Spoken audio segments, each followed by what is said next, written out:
But it was a false dawn. The slightest misjudgment by a pilot and the restraining wires imposed stresses on the aircraft's undercarriage that it had never been designed to withstand, causing many accidents. So in deference to the frail aircraft that the RAF, who now controlled the Fleet Air Arm, considered suitable for naval operation, the restraining wires were removed. Sufficient wind over the deck, so the Americans adopted, out of necessity, the transverse arrestor wire from the start, though not without certain initial difficulties. At the end of the 20s, the United States, by the bane of generations of Navy pilots, the safety barrier. Miss or break an arrestor wire, and you took the barrier.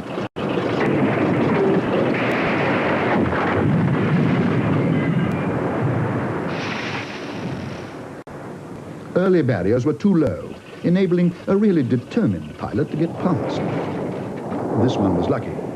As his auxiliary fuel tank ruptures, the wooden deck, universal on American carriers, causes no sparks and prevents a serious fire. In a high-performance aeroplane, but possibly slightly obsolete, like a Wildcat or a Hellcat, but most of us made it okay. We got down all right. But some got down all wrong.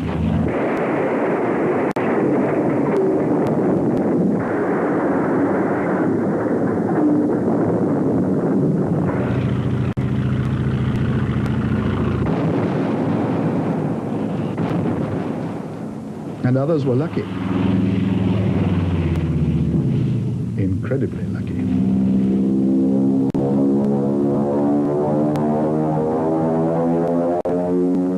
And a few had no luck at all.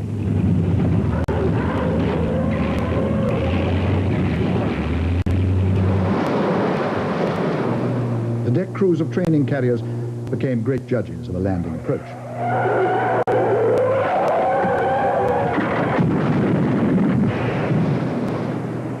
At extreme range at dusk.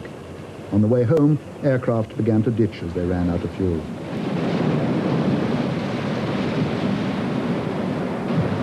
The strong structure and empty fuel tanks kept this Hellcat afloat long enough for the pilot to get clear. He was one of many that had splashed down on the long 300-mile haul against headwinds back to the carriers. By the time surviving aircraft reached the carriers, it was dark. Against all wartime regulations, the ship's lights were switched on to guide the pilots down for their first deck landing in the dark. Too few, if any, of the pilots had been trained in night flying. Any misjudgment, and with empty tanks, they had to ditch. Some just could not quite make the flight deck.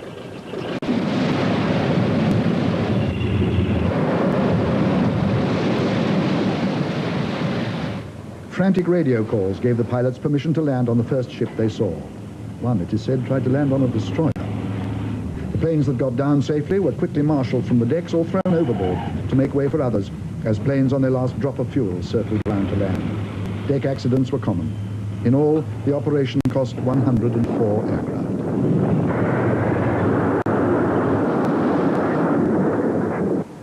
And next day, widespread searches were made along the track, and many of the aircrew were rescued.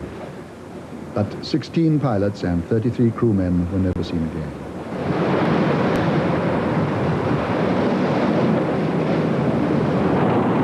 October 1944, and the last big battle, the Battle of Leyte Gulf. In 3 days of fighting, the Japanese Navy simply ceased to exist. As 1,050 planes, 2 battleships, 4 carriers, and scores of smaller ships slipped into the blue waters of the Pacific off Cape Engano. And after the battle, back to the American carriers came damaged planes flown by their wounded and exhausted pilots.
otherwise you would float over the arrestor gear, which stopped the aircraft on the flight deck, and you'd crash into the barriers, which many people did. Here, one of our aircraft, an Avenger, returns with a missing left wheel and makes a safe landing. The plane handling crews take every precaution.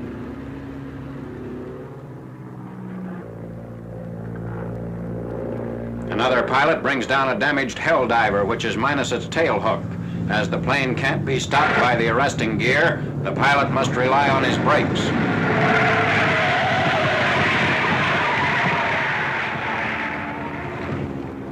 This ship is trailing smoke as the pilot covers the last yards to the carrier.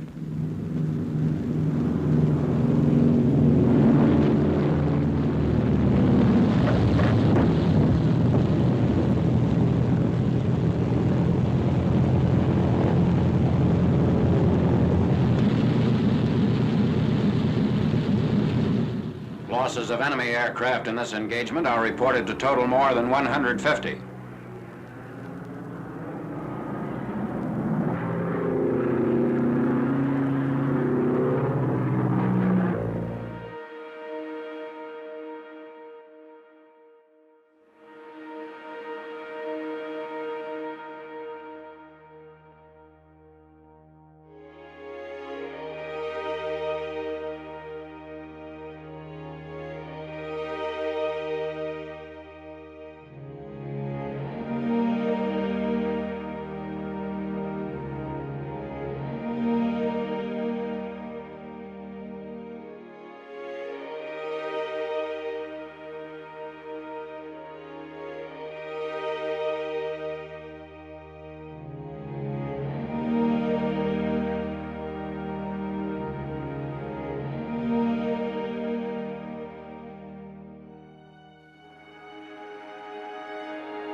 The Footage Archive YouTube channel is a place where you can find historic footage from world history.